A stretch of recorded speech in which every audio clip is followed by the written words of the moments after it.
क्यों रात की रेत पर बिखरे हुए तारों के कंकर चुनती हो?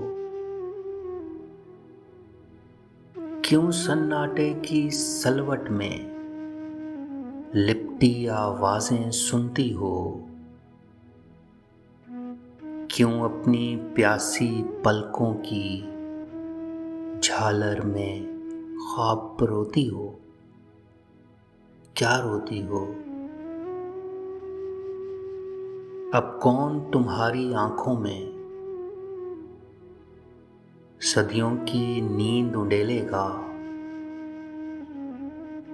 अब कौन तुम्हारी चाहत की हरियाली में घुल खेलेगा? अब कौन तुम्हारी तन्हाई का अनदेखा दुख झेलेगा?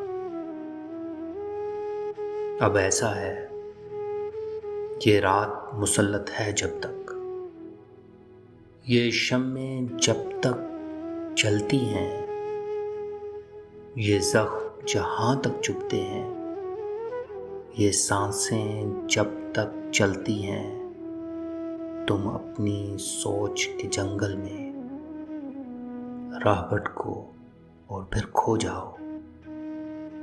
अब सो जाओ, अब सो जाओ।